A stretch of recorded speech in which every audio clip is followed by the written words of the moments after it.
Hello guys, welcome to Smooth's Workshop and welcome to what will be the first in trying to keep this sort of a general overview rather than a how-to. My build series on this lovely kit that I've bought. It's a Revell Peterbilt 359 conventional truck, which came out in 2014. It is a 1/16th scale truck, so it is quite a large kit. It is roughly, excuse me, I had to blow my nose. It's always the same when I start a video. It's roughly about 18 to 19 inches in length for the American viewers. Easily a good 420mm in UK and European sizes. And it is sort of, from what I've read up on it, it's been a few movies, but it's kind of the foundation of American trucks. They had a few different engines in them. They had engines from Caterpillar, Cummins, or Detroit diesel with up to 600 brake horsepower. And it is, I've got to say, again, excuse me for coughing, I'm used to building 1/12 scale motorbikes, so 1/16th is actually a step down, but this truck is massive, absolutely huge. The box I could hardly fit on my table, and I do have a full inbox review. Apologies to my American viewers, I do tend to use accents, so I'm going to try and stop doing that, but yeah. So this is a kit that I'm going to be building. I haven't yet decided on the colour scheme. Why do I always start coughing when I make a video? The colour scheme and the decal set that it gives you is for a white gloss truck with a rainbow effect up the side. Now, unfortunately, I noticed on the unboxing that a couple of my decals, you probably won't see it, but it annoys me. There's one of the decals on the tail end has a small mark in it from lying in the box, and it also has a small mark between the layer of the printing and the lacquer on the top, so it's actually trapped under the decal. So I'm going to contact Revell about that, but this is the truck I'm building. I haven't yet decided what colour scheme I'm going for. So, again, apologies for coughing. There's a lot of instructions on the symbols and stuff. I'm not used to building Revell kits or Revell. I'm used to Tamiya. So there's a couple of unusual ones, like allow parts to dry, number 2's clear parts, number 3's chrome parts. The wee thing, the snowflake, is an illustration of assembled parts. There's one there for assembling water. There's one for use adhesive tape. Number of working steps, optional, don't glue and glue. They're pretty standard, but I don't typically build Revell kits. So a couple of the symbols were unusual to myself. So as I went over in the inbox review, there is a quite detailed sprue layout, so no need to go into that. And more again. Now, the first step on this truck is building the chassis. What I did notice with my kit, again, I'm going to cough again. I'm thinking about reshooting this, but sorry, apologies. Apologies for coughing in your ears, guys.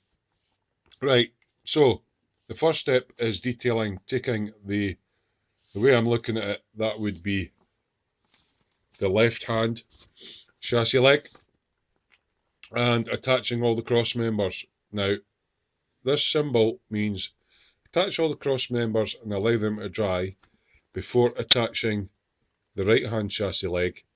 And then in the kit, this is different from the 1/24th kit. The 1/16th kit has a couple of jigs.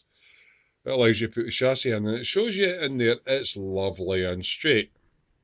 And it tells you to attach both of these jigs to your workbench.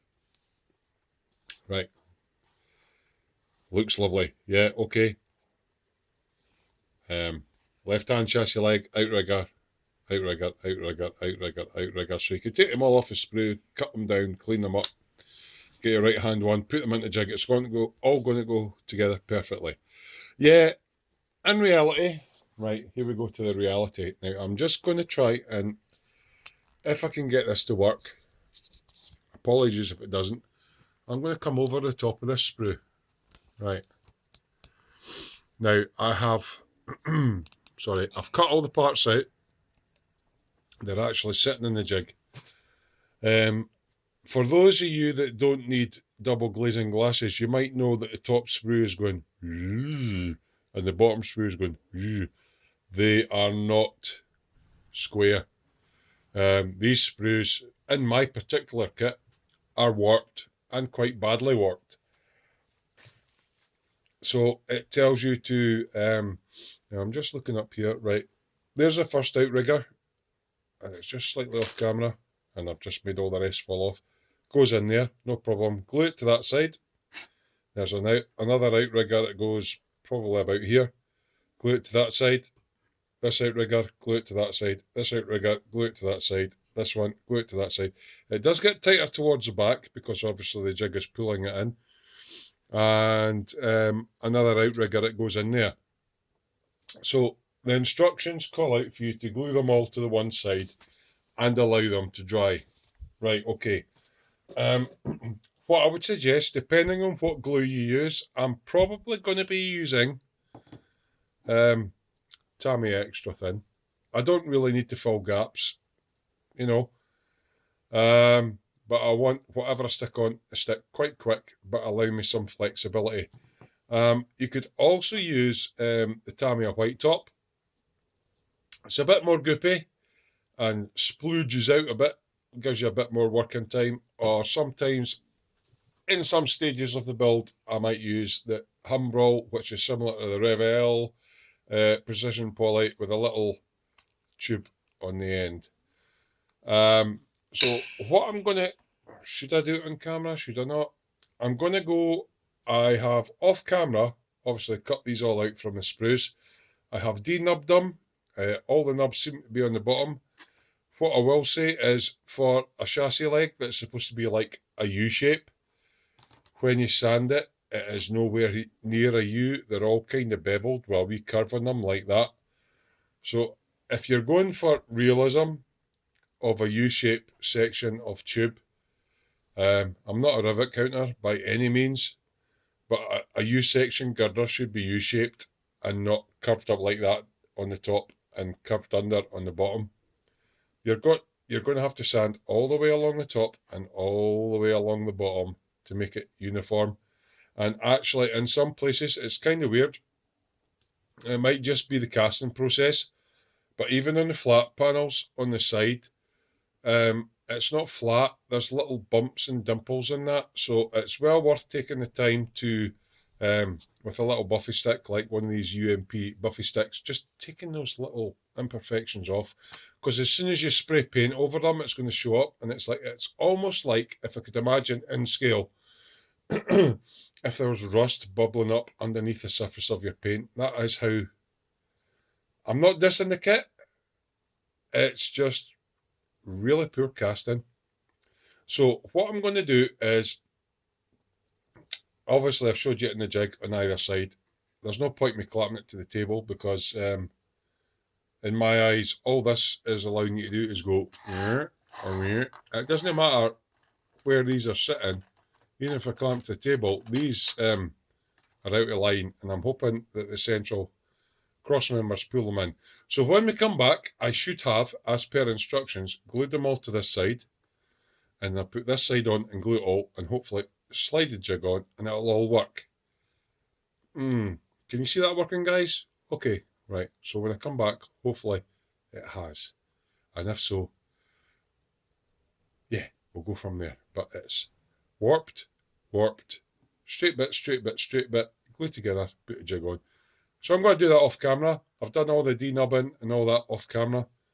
It's fantastically detailed, but yeah, it basically looks like a bucket of busted nuts and bolts at the moment. So join me when I hopefully have made it look a bit straighter. So see you in a bit. Hi guys, welcome back. Right, okay. I wasn't going to show you all the gluing together sort of stuff. But a couple of points I thought I might actually show you. So, at the front here, I've glued this bit on. There's a U section out, and obviously the instructions call for the two bits with the round holes at the front. So there's a little tab on there that you glue to. That's pretty straightforward. Then you go to the next part, part 101, which basically has, now let's see if I can get this into focus, a wee tab at the top and a sort of beveled edge to allow for movement that glues into here. So that's pretty straightforward. Then we go on to the next one, which is this one, which is part 102 with the part with the wee tab sticking up going to the front, and there is a notch on the end that goes into said hole. So what I tend to do, I'm using extra thin on this, as I'm going to go, hopefully this is in shot. Let me just move my lights a little bit. Make sure you can actually see what I'm doing. I'm going to go down this side, up that side, and round the hole, excuse me, and take this part. This is where filing it perfectly flat does help.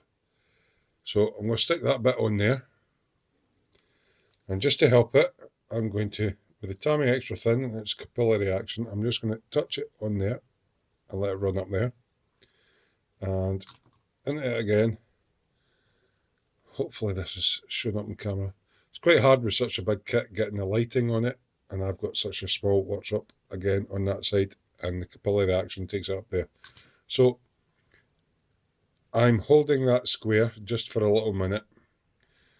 Now, the reason for using the Tamiya extra thin is it's a hot glue, it welds, it runs along all the joints, but it gives you that little bit of time to manipulate it later, and I'll just go in for the tab on this side. Okay, so even though this is all bent out of line, the hope is that when all these riggers come in, it's going to pull it back in. So the next one on the list, let's make sure that's sticking, that's sticking, that's sticking, is part number 100. So it's actually quite a big kit. What am I looking at? Yeah, the one of the right riggers is labelled, excuse me, as number 153. So there's a lot of parts in this kit. Right, so we've got one with a little mount on the bottom, and looking at the diagram, which I'll just, come on camera, pull up. Looking at the diagram, part 100 goes roughly in line with the second little rigger there, and it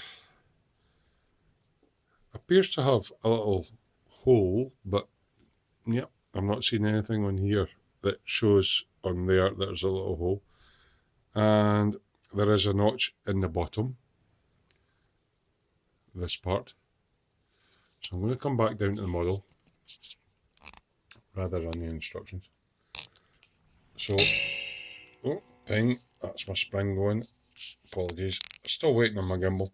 So this little notch sits in the notch down there, and again it is a flush fit against this part. So what I'm just going to do is I'm going to take my Tamiya extra thin and take a little bit just before I put it on, looking at it's going in between there, over there, up there, and take the piece that I want to mount there. That's already dried.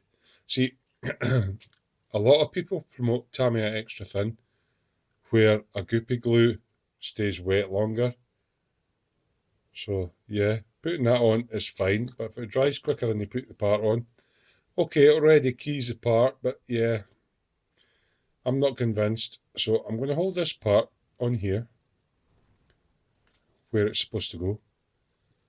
And I am going to touch in along this side with extra thin, so the capillary action draws it in. I'm going to, oh, I need to get my lighting across. I'm sorry, it's a big model, it's not what I'm used to working with. Touch it, get the light going in along there. It's easy for me to do without worrying about all the lighting and everything and trying to show you guys, but it's quite hard to do on camera. So I've done the inside of that, either side. I'm going to hold it and squidge it for a bit. So I've got another outrigger there that's hopefully going to pull it all into true when it all goes together. Right, there's another one after this. It is number 153, which is this part. And it has a couple of right angled lugs on it. And it's showing going slightly after here. And there is a small tab on the bottom here and a small recess in there. So it needs to go about there. Again, it's a flush fit. So make sure you clean up the ends nice and flush. There was quite a lot of flash on this kit, so I'm going to fill that little hole up, go kind of like that and kind of like that. But it's all, as you can see, with Tammy Extra Thin, it's gluing up already. I don't recommend this as the glue for every situation. Some people do. I would probably rather go in with something that lasts a bit longer. So I've got that stuck in there anyway. What it is good for is I can touch. Right, I'm going to move this camera because my lighting is terrible. I'm shooting this in evening time. And the lighting here, I've only got a couple of lamps, one at either side, is not the best. So here is the outrigger. Hopefully you can see that edge. We'll take my Tammy Extra Thin and go try to catch the light. Is along this edge, so it'll wick along there. And along, oh, can you guys see this? Along this edge and wick it along there. The glue basically runs along any seam lines, which is particularly good on the inside because I can go and a wee dab in there. It's good glue, it's just it's not a glue for all situations. And just as an addendum, I will go along there. Don't worry about that blob. I can sand that out later and one along there. Don't worry about it. If you get a blob of Tammy Extra Thin like that, it dries out, it kind of goes flat. You can just sand it off. But you can probably see this is quite warped. Oh, I wish I had better lighting. I'm not used to doing a model kit as big as this. I'm trying to find something that has a parallel edge on it. So here's an ultimate sander. If I put it against that, you can see this one creeping in towards it, and this one, and the one on the right creeping. It ain't level, guys. It's warped. So, yeah. So, going from that, I have done 1, 2, 3, 4, 5 of the cross members. So 1, 2, 3, 4, 5. There's one more to go in. And it goes, I'm just looking for it now. Right, it's a shaped part, and the shaped wedgie part goes to the bottom. And there's nothing other than, pull camera in, Jerry. Nothing other than this little shape for it to go into. Like so.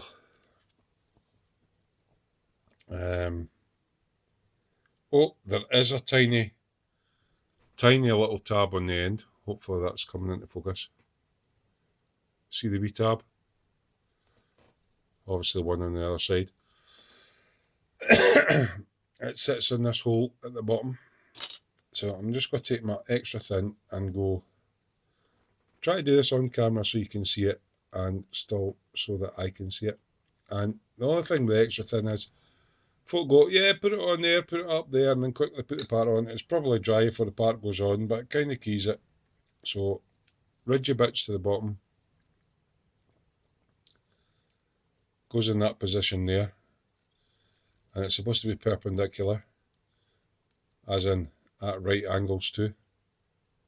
So I'm going to hold that whilst going up the other side with the extra thin, and going up the U section of it with the extra thin, and a little touch across the top, and just to be a little bit anal, we touch across the bottom like that. So I'm just going to make sure these are all squeezed in, right, at right angles. It's quite hard to make sure it's at a right angle when the rest of the thing is out of shape. So the instructions, I'll just pull the camera back a bit. Apologies, I hit the pause button. I pulled the camera back, move my disgusting habit to the side. So that is all the outriggers on. 1, 2, 3, 4, 5, 6 of them that I asked you to put on. And this is terribly warped. And they're glued. I've glued them with Tamiya extra thin. That glue hasn't fully set.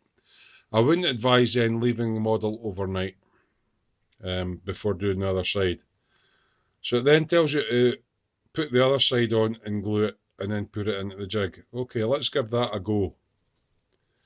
So I'm turning it this way, and I've turned, oh jings, I'm dropping sandy sticks and everything on the floor.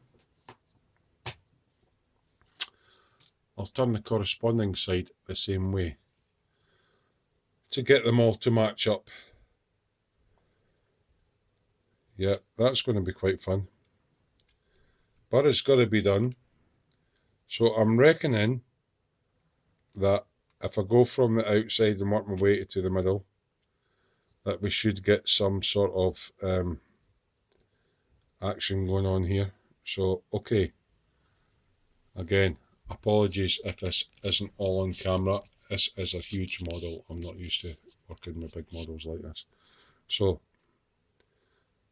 the furthest away one is at the front. And there's a little notch for it to sit in here. In here. Where's my pointy stick? There's a little tab here. Goes into the U section there. So I'll take my Tamiya extra thin, and I shall just touch that in there, knowing that it's going to grab that. Move it up into the slot, push it in to hold it for now. Spin it round, hoping that the other parts don't fall out, and touch it along the other side, and hopefully that will grab that at the front. Okay, so then we've got the next one, which is this one. Just make sure, yeah, it's still all really flimsy. So I'll go in along this side with the extra thin, which will work its way into all the seam gaps and everything, and on this side with the extra thin. I'm not worried if it goes overlaps. It's the inside of the chassis, so you're not really going to see it. I will spray over it. It's really just quite hard keeping this all in shot, so I'm going to pan back even further. Apologies if you see my Superman pyjamas. So yeah, give that a little bit of a squeeze together for a minute, because this will hopefully pull the chassis back into shape. But you're noticing you're getting a wee bit left, right, flexy, wibbly wobbly. That's hopefully what the jig will take care of.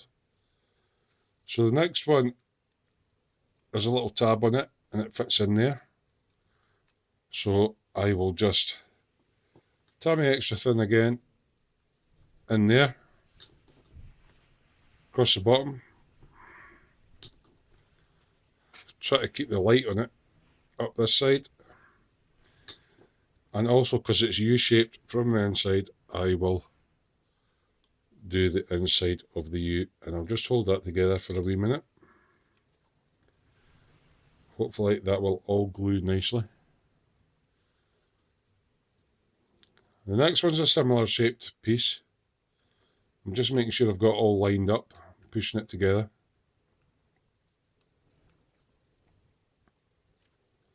I seem to have a wee bit of glue in my fingers. That is because I can feel it there. Not worried about the fingerprint. I can sand that off. But where the tab is, I'm just going to back that up with a bit of glue. I don't think that's fully in. So I'm just going to give that a bit more of a squeeze. It's kind of in on that side. I don't see it being in on this side. Yeah, it's getting there. It's getting there. There it is. It's coming in now. So I'm just giving that a firm grip. A bit more. Thin on there. On there. On there. Hold that together for a wee minute or two. So hopefully all the warpage on the chassis is being pulled together. As you can see, there's a tab there. I'm just going to give that a wee minute and I'm going to move on to the next one, which is quite similar, apart from there's no tabs on it. Okay, so I'm just going to feel that it has moved into the right place.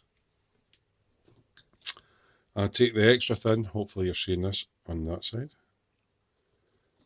to grab that side, a bit along the bottom, and on the back side of it here, like you can see so. And then on the top, I shall also go on the inside of the U, like so, across there and back up. Right, I'll just hold that for a minute, along with the other one. And hopefully it's starting to go square. It's actually looking a bit squarer now that I've got these in. It's quite a flexible plastic, so I wasn't too overly worried about warpage. That tab's in there. That tab's in there. This one seems to be sticking, and then we have another one at the back. So I'm going to pull that into position. That seems about right. So I'm going to, even on the other side, there, I didn't think I did that one. Touch it at the top, come down the side, come across the bottom, whilst holding pressure on it, and come across the inside. And as well as holding those two, I will hold that one for a little bit. And hopefully it's looking a lot straighter now. I'm going to hold that for a minute. And there's one more cross member to go. And this cross member, if I just tip my light up, is the one with a little notch out. So I'll just make sure that's wiggled into place. So I shall go up the inside. Now this is where, for all I don't particularly like Tamiya extra thin for some jobs, it bonds so quickly and gives you a grip, even though it takes probably about the same time to cure as standard glues. It grabs the part quicker. So that is all the chassis legs in. Okay, so what I'm now going to do is I'm going to take the two, excuse me, it's quite hard to do this to camera and not bump into things. The jig at the front has two little slots in it, which the front members should slot into. So just give me a second. There's one on the right, one on the left. Get in there. Right, so that hasn't actually glued, that front member, but that's slotted in. I have noticed that hasn't glued. So this one, which should sit perfectly well in there. I'm going to flood that with glue just now, just in case there's a bit of glue stopping it. And lift it up. See, there you go. That's it. It's in the jig and it's still sitting out. Right, I've got it in now. So that's it in there. You don't want to glue this to the jig. It does tell you in the instructions, do not glue the jig. So that front cross member wasn't glued in correctly, which is quite a span from the rest, but it's looking a bit straighter now. I can see a noticeable bend in it, but hopefully when I get the tail end one on, it will improve. Right, so that's hopefully gripped up. On the back there is a jig. The jig has 2 loops in it. I would advise gently squeezing them in slightly, because the back jig, now let me see how this works. Okay, that goes in like that. There are 2 nubs on the inside. Can we get this? Oh God, my lighting is terrible. Can you see there's a nub there, a nub there, that these clip in, which is why I said spread them a little bit. Right, so the back end's in. So even though that's in on both sides, that doesn't look 100% straight to me, to be fair. You know, it's, what it is saying is that front axle where the crossbeam in is straight, and where the rear wheels will go in on the suspension unit, that's straight, but the bit in the middle is kind of bent. It's, yeah, doesn't quite do it for me. But let's just try this up against a straight edge. So I'm going to adjust my camera again and my lighting. Oh, jings. Right, light, change the light. Across here. Excuse my Superman pyjamas. Right, so this is the edge of my cutting mat, which is one of the straightest things that I know I have. I'm still trying to get this to... Okay. So imagine that's clamped on your bench there and that's clamped on your bench there. Right. There's still a noticeable wave and deviation in the chassis all the way along. And I can still flex it, even though all these bits are in the right place. You probably won't notice it in the model, because as long as you can get the front axle in, which is there, and the 2 rear axles, which are there and there, and they're kind of in line, you're going to be fine. But that chassis is still warped and twisted. Actually, to me, it goes... The only way to alleviate that in my eye would be to hold that down with a book on top of it, but then that doesn't press on the actual chassis, which is the bit that's out of line. So, yeah, Revell, your jig is quite good, but it's not going to give you a straight and true chassis. I'm maybe being a bit of a rivet counter here, and I'm not a rivet counter, but no way is that straight. Let's line it up on that bit, and let's line that one up on that bit. So the way I'm looking at it is, this piece is in line with my 40mm line. This piece of the jig is in line with my 40mm line. My 40mm line goes like that. And roughly 10mm in is where the chassis should sit. Okay. So that's 40-40. Right.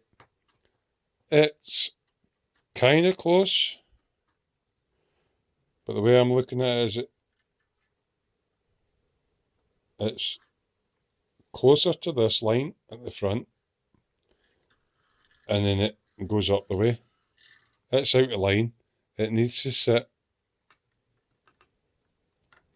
like that, which is about 3 or 4mm down. So yeah, just bear that in mind. They say clamp that to the bench and that to the bench. It's not perfect, guys. It's nitpicking. Put my chassis together. So I'm going to let that cure. The next section asks me to go into, I think it's air tanks. That's a jig. That's a jig. Air tank. I'll have a look at the air tanks and I might pop them on and see where it takes me from there. What I will say is, obviously the jig, again, popping back, the jig will make sure that the front axles line up like that, and that the back ones line up like that and like that, but the middle could go. So yeah, I'm a mechanic to trade, and if I worked in a body shop, I'd be putting that in a jig and saying, right, you failed your MOT, it's out of line. So yeah, I'm nitpicking, but it's going to be straight enough when the model goes this way up that the front wheels on the front axle are going to be in line, and so are the back ones, but it's not 100% true.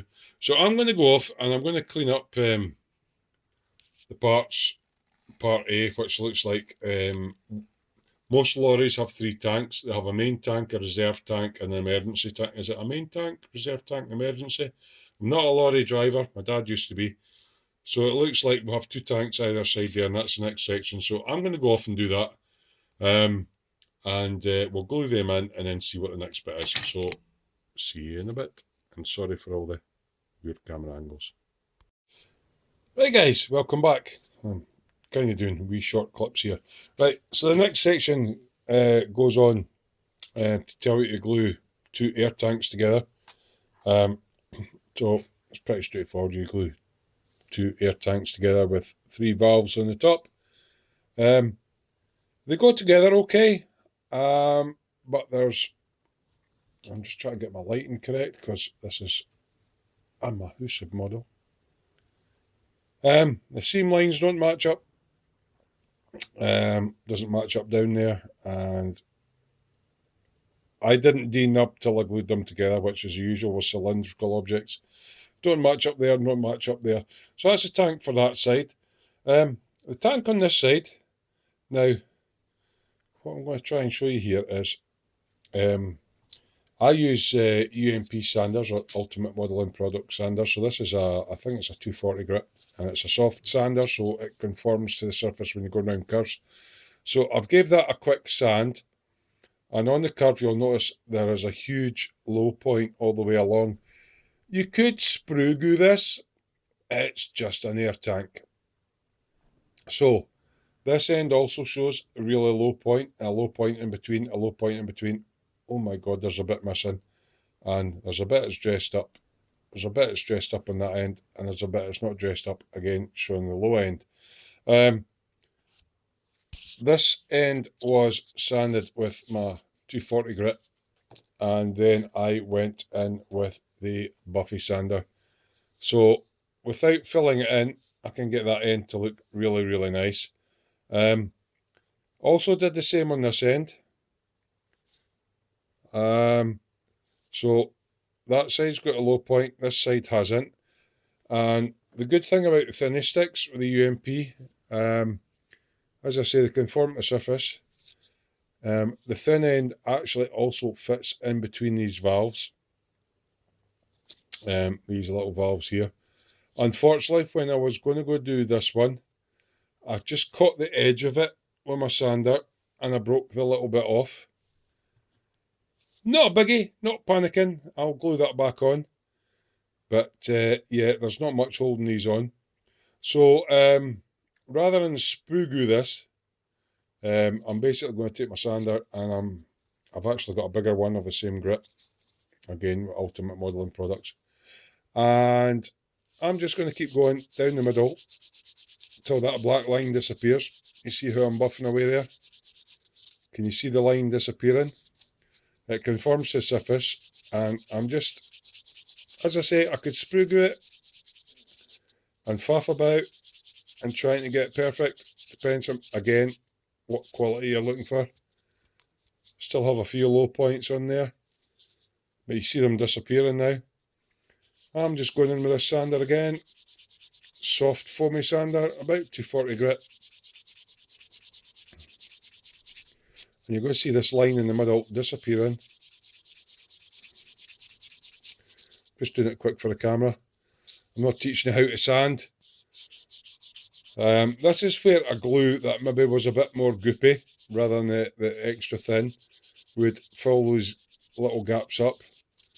So I've kind of cleared that. I'm going to go in with my Buffy sander in the middle. It's maybe all looking a bit rough and a bit, oh my god, Terry, what have you done to your model?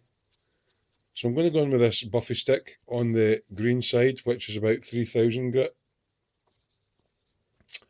And just, oh, carpet monster, nearly got it.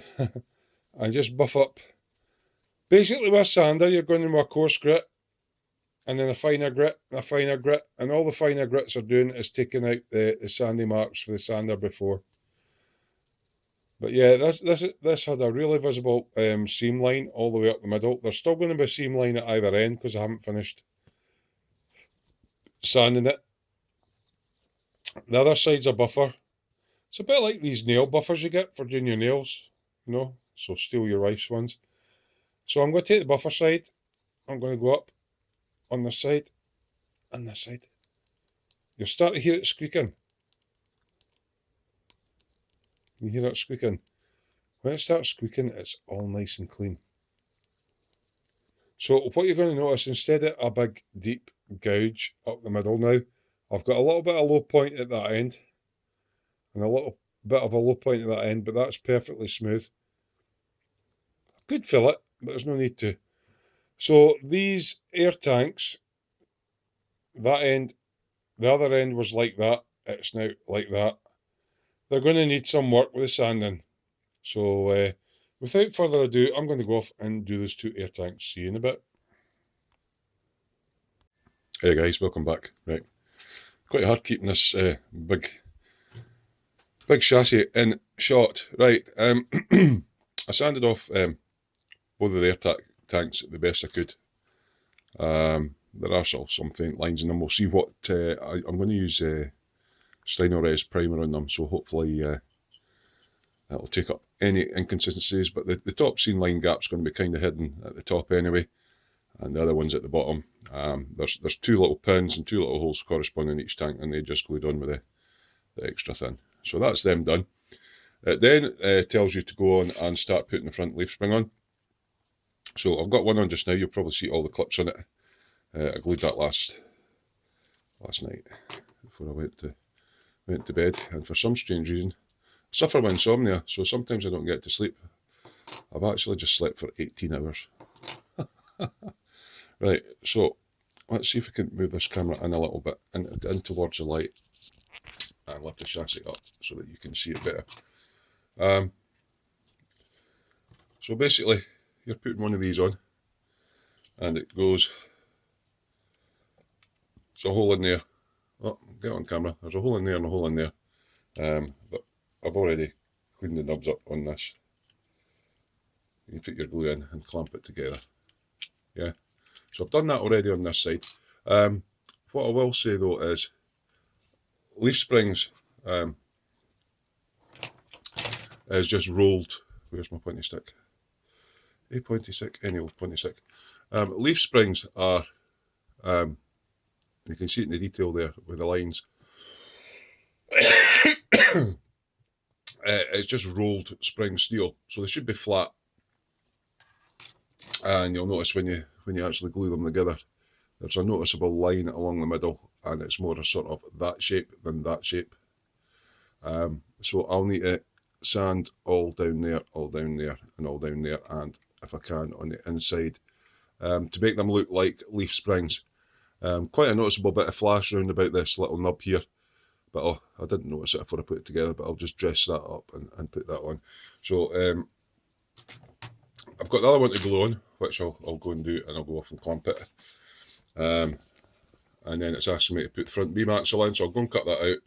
And looks like a couple of shock absorbers, a steering link rod,